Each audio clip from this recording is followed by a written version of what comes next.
Good morning everyone. तो ये हम लोग का चैलेंजिंग प्रॉब्लम की सीरीज का थर्ड लेक्चर है। इसमें हम लोग तीसरा क्वेश्चन डिस्कस करने वाले हैं। तो देखिए यहाँ पर 25 क्वेश्चंस का सीरीज हम लोग देख रहे हैं। दूसरा क्वेश्चन का डिस्कशन हो चुका है पिछली क्लास में। आज हम लोग इस क्वेश्चन का डिस्कशन करेंगे।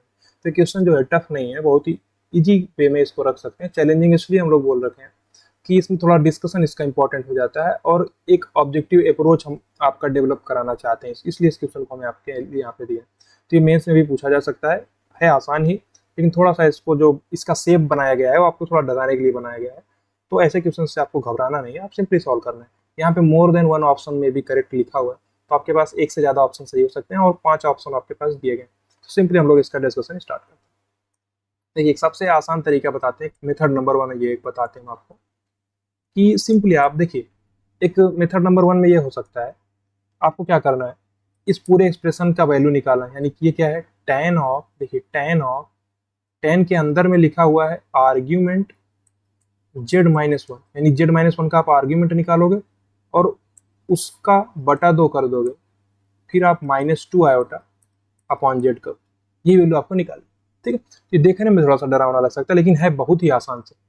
तो देखिए इस दूसरा मेथड में हम लोग प्रॉपर इसका अप्रोच देखेंगे कि कैसे हम लोग इसको सॉल्व कर सकते हैं। पहले मेथड में हम लोग थोड़ा सा इसमें गेसिंग का अप्रोच यूज कर सकते हैं। मान लीजिए z-1 है, z-1 का मॉडुलस आपके पास 1 दे रखा है। अब जेड आप क्या पुट कर सकते हो, थोड़ा सा आप इमेजिन करो, आप जेड को 2 पुट कर सकते हो। 2 पुट कर सकते हो कि नहीं, बिल्कुल पुट कर सकते हो। जेड को आप 0 भी पुट कर सकते हो, बिल्कुल पुट कर सकते हो जेड को आप 0। आप जेड को 0 यहाँ पुट कर सकते हो, लेकिन आप यहाँ पे जेड को 0 नहीं पुट कर पाओगे। यहाँ पे अगर जेड को 0 पुट करोगे तो 2 आयोटा अपॉन में 0 हो जाएगा। ठीक, तो यहाँ पे आपको थोड़ा सा दिक्कत हो सकता है, यानी अपॉन में 0 हो जाएगा तो दिक्कत होगा, इसलिए आप जेड को यहाँ पे 2 पुट करो। देखिए ये जो पहला मेथड है ये ऑब्जेक्टिव अप्रोच है। अगर आपके पास ऐसा कोई क्वेश्चन रेंडमली आता है सामने, तो आपको जब आप ऑब्जेक्टिव क्वेश्चन का पेपर सॉल्व कर रहे हो तो आपको ऑब्जेक्टिव अप्रोच पे ध्यान देना पड़ेगा, फटाक से आंसर निकालने वाला। मान लीजिए आप जेड को 2 पुट करना है, जेड को आप 2 पुट करो, सिंपली आप जेड को 2 पुट करो तो क्या मिलेगा आपको, tan आर्ग्यूमेंट ऑफ 2 - 1, यानी आर्ग्यूमेंट ऑफ 1 ये तो आएगा अपॉन 2 -2 आयोटा अपॉन 2। सही, देखिए आर्ग्यूमेंट ऑफ 1 मतलब क्या है, 1 का आर्ग्यूमेंट क्या होगा, 0। 1 मतलब क्या है, पॉजिटिव रियल एक्सिस में आर्ग्यूमेंट क्या होगा, 0, यानी कि 0/2 यानी 0। tan 0 का मतलब 0, -2 से 2 कट जाएगा यानी आयोटा, यानी माइनस आयोटा आपका आंसर रहेगा। और माइनस आयोटा आपके पास बी ऑप्शन में है, और 1 अपॉन आयोटा भी माइनस आयोटा ही होता है, इसलिए हम लोग इसको मोर देन 1 ऑप्शन में भी रखे हुए हैं। 1 अपॉन आयोटा यानी ये भी माइनस आयोटा, तो ये भी सही है। आयोटा क्यूब यानी कि आयोटा स्क्वायर -1, ये भी आपका माइनस आयोटा, यानी बी सी डी तीनों ही ऑप्शन करेक्ट है। ई ऑप्शन आपका आयोटा स्क्वायर यानी -1 है, ये गलत हो गया। पहला आयोटा है, ये भी गलत हो गया, यानी माइनस आयोटा हमारे पास सेटिस्फाई हो रहा है। किसके लिए, z = 2 के लिए। सही, अब आप समझिए यहाँ पर आपके इस पूरे एक्सप्रेशन का वैल्यू ही पूछा जा रहा है, यानी कि आप ध्यान से समझो, अगर इस पूरे एक्सप्रेशन का वैल्यू पूछा जा रहा है मतलब ऐसा ही होगा, जेड की आप कोई भी वैल्यू डालो कि यही सेटिस्फाई हो, तभी तो ऐसा पूछा जा रहा है। ठीक है, तो यहाँ पर आपको कोई दिक्कत नहीं, क्योंकि ये एमएसक्यू है तो आपके दिमाग में ये आ सकता है कि हो सकता है जेड की कोई ऐसी वैल्यू हो जिसको हम यहाँ पे पुट करें, हमको कोई और वैल्यू मिल जाए। ठीक है, उसके लिए हम लोग एक दूसरा अप्रोच यूज करें, मेथड 2 देखना चाहते हैं। लेकिन अगर आपके पास ऑब्जेक्टिव पेपर दे रहे हो आप, और आपके पास सिंगल चॉइस का क्वेश्चन रहा होता और एक माइनस आयोटा या 1 अपॉन आयोटा या आयोटा क्यूब ऑप्शन दिखता, तो आप सिंपली उसको टिक लगा देते, कुछ नहीं सोचते, तो सिंपल से लगा देते। यही तरीका देख के आप जिसको 2 पुट करते, आपको और कुछ करने का नीड ही नहीं था। ये अप्रोच भी आपको अपने साथ रखना है। क्यों, ये अप्रोच आपके बहुत काम आएगा कि हम पुट पुट करके चेक कर सकते हैं, तुरंत आंसर लिख देंगे, तो कुछ और करने का नीड ही नहीं। एक दूसरा अप्रोच देखिए, दूसरा अप्रोच आप देखिए, मेथड नंबर 2। ये हो तो बहुत अप्रोच सकता है ना, कि कितनी सारी, मान लीजिए आप जेड के एक्सप्रेस आटा वाई पुट कर रहे हो ना, फिर आप जुट जा रहे हो पूरा सॉल्व करने में, तो वो सब अप्रोच नहीं यूज करना, क्योंकि बड़ा सा लेंथी अप्रोच हो जाएगा, तो उसको अवॉइड कर देंगे हम लोग, अवॉइड करेंगे हम लोग।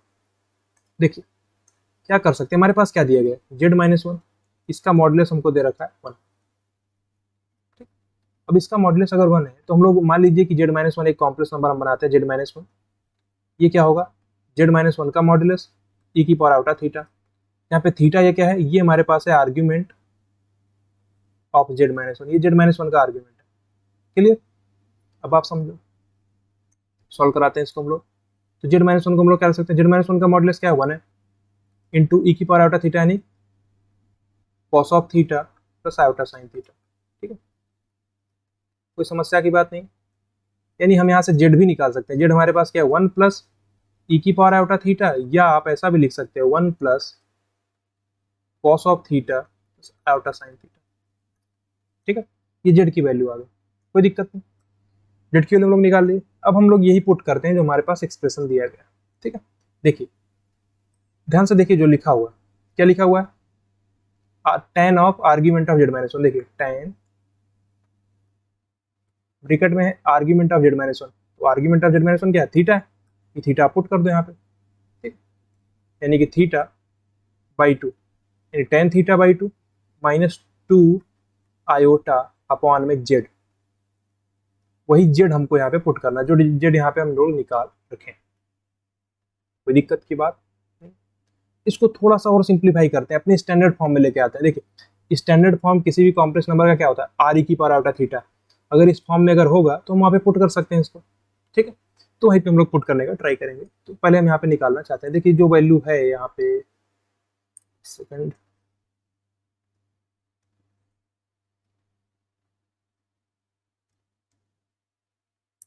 यहाँ से second,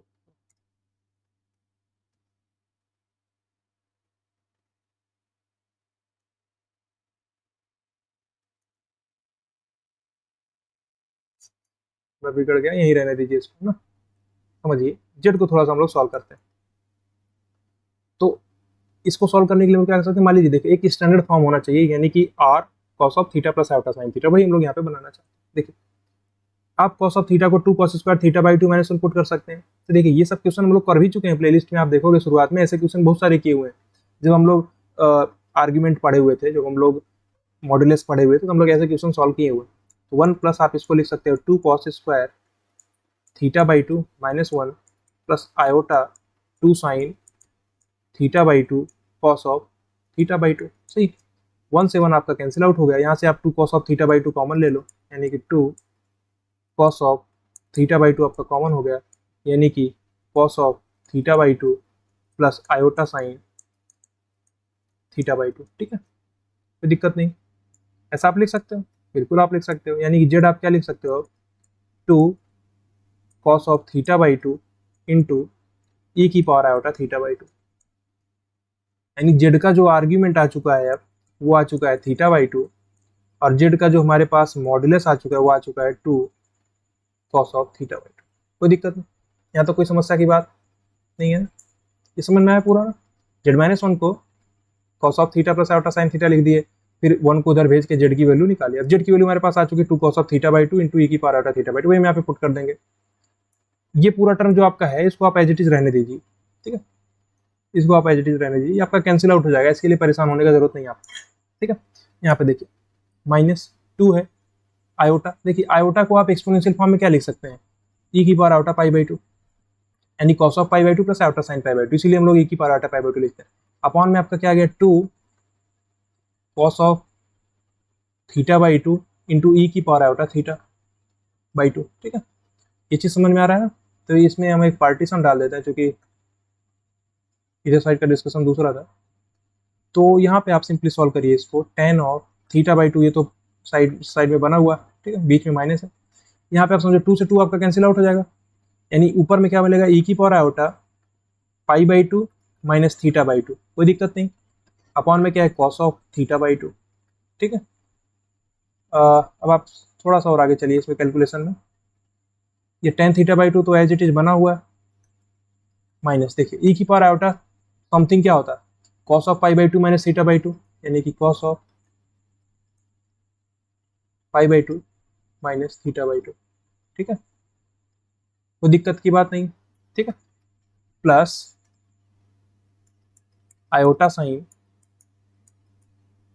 pi by 2 minus theta by 2। ठीक है, अपॉन में क्या है, कॉस ऑफ थीटा बाई 2। ठीक है, कोई दिक्कत की बात नहीं। ये पूरा डिस्कशन समझ में आना चाहिए आपको, कितना आसानी से सब स्मूथली चल रहा है। यहाँ पे आपके पास टेन थीटा बाई 2 तो है ही, अब आप समझिए cos of pi by two minus theta by to क्या हो जाएगा, साइन थीटा बाई टू, और sine theta by two upon cos theta by two यानी कि टेन थीटा बाई टू। अब आप समझिए माइनस का क्या है, ये माइनस का मल्टीप्लिकेशन होगा ना पूरे टर्म में, यहाँ पे आपके पास बचेगा माइनस का iota sine pi by two minus theta by two यानी cos theta by two, cos theta by two upon cos theta by two यानी 1। ये टर्म आपका कैंसिल आउट हो जाएगा, यही वैल्यू आपके पीछे गई थी यानी माइनस आयोटा, यानी माइनस आयोटा ही आ रहा है, माइनस आयोटा ही वैल्यू आएगा जेड की किसी वैल्यू के लिए। तो आप सिंपली माइनस आयोटा यानी कि 3 टर्म में माइनस आयोटा आ रहा है, ये आपका आंसर हो जाएगा। ये दूसरा मेथड। एक बार हम थोड़ा सा शॉर्ट में इसको रिपीट कर देते हैं। हम लोग क्या किए, जेड माइनस वन का मॉडुलस आपके पास 1 दिया हुआ था। अगर किसी कॉम्प्लेक्स नंबर का मॉडुलस हमको 1 पता है तो हम लोग उस कॉम्प्लेक्स नंबर को लिख सकते हैं Z minus one is to उसका मॉडुलस ई की पावर आयोटा थीटा, जहाँ पे थीटा जेड माइनस वन का आर्ग्यूमेंट है। फिर हम इसको सॉल्व करा के जेड की value 1 plus cos theta plus iota sine theta निकाल लिए। अब फिर यहाँ से हम सॉल्व करा के जेड की वैल्यू एक स्टैंडर्ड फॉर्म में लेके चले आए कि जेड की वैल्यू मॉड जेड ई की power iota argument of Z, जहाँ पे जेड का आर्ग्यूमेंट अब थीटा बाई टू हो चुका है। उसके बाद हम यही लाके अपने इसमें पुट कर दिए, जेड माइनस वन का आर्ग्यूमेंट थीटा है यानी tan theta by to, tan theta by two minus 2 iota upon Z, Z की जगह हम निकाल के रखे हुए तो वही यहाँ पे पुट कर दिए। फिर हम सॉल्व करा दिए तो हमको आंसर माइनस का आयोटा मिल। ठीक है, तो ये क्वेश्चन आपके लिए एक एक सीख देगा। इस क्वेश्चन की मदद से आप ध्यान से सीखने का कोशिश करेंगे तो समझ में आएगा। ये नॉर्मल अप्रोच है, इससे आप बिल्कुल जा सकते हैं। लेकिन अगर आपके पास ऑब्जेक्टिव क्वेश्चन है और सिंगल चॉइस का क्वेश्चन बना होता और माइनस आयोटा एक ही ऑप्शन होता तो आप सिंपली जेड को 2 पुट करते हैं, यहाँ पे 2 माइनस 1 यानी 1 सेटिस्फाई हो रहा है तो आप डायरेक्टली 2 यहाँ पे पुट कर देते, फिर आप देख लेते कौन सा ऑप्शन सेटिस्फाई हो रहा है। जो नहीं होगा मतलब नहीं होगा ऑप्शन में वो, तो आपके पास माइनस आयोटा आपका सेटिस्फाई हो रहा है, कोई दिक्कत की बात नहीं। सही, तो ये तरीका आप अपना सकते हैं, कोई समस्या आपको होनी नहीं चाहिए। सही है, तो हम लोग डिस्कशन को यहाँ पे एंड करते हैं। तो ये क्वेश्चन आपके लिए एक सीख था कि हम लोग ऑब्जेक्टिव अप्रोच से जाके तुरंत आंसर पा सकते हैं। सही है, तो हम लोग लेक्चर को यहाँ पे एंड करेंगे, मिलते हैं नेक्स्ट चैलेंजिंग प्रॉब्लम के साथ। ये प्रॉब्लम बहुत ज़्यादा डिफिकल्ट नहीं था, आपको थोड़ा डराने के लिए इस टाइप का कुछ लिख दिया था, आप थोड़ा सा डर सकते हैं, लेकिन है बहुत ही आसान क्वेश्चन। ठीक है, सो आप लोग वीडियो को शेयर कर दीजिएगा, इस प्लेलिस्ट को शेयर कर दीजिएगा। हम लोग चैलेंजिंग प्रॉब्लम डिस्कस कर रहे हैं 25 क्वेश्चन। अगर आप लोग पूरा कॉम्प्लेक्स नंबर ढंग से पढ़ चुके हैं, एक सीक्वेंस से हमारे लेक्चर को अगर आप फॉलो किए हुए हैं या कहीं और से भी पढ़े हुए हैं तो चैलेंजिंग प्रॉब्लम पे आप मूव कर सकते हैं। अदरवाइज आपको पहले एक बार पढ़ लेना चाहिए, फिर आप इसमें आएंगे तो आपको मजा आएगा, नहीं तो आपको डिफिकल्टी फेस होगा, समझ ही नहीं आएगा क्या चल रहा है ना। तो कुछ हम पहले से ही मान के चलेंगे, पहले से ज्यूम करके चलेंगे, आपको एक कॉन्सेप्ट आता है, ठीक है, उसका डिस्कशन हम लोग डिटेल में नहीं करेंगे, डायरेक्टली क्वेश्चन में अप्लाई करेंगे। तो आप पढ़े रहेंगे तभी आपको समझ में आएगा। सो आप लोग वीडियो को शेयर कर दीजिएगा अपने दोस्तों तक, चैनल को सब्सक्राइब कर दीजिएगा। हम लोग मिलते हैं नेक्स्ट क्लास में। Thank you so much.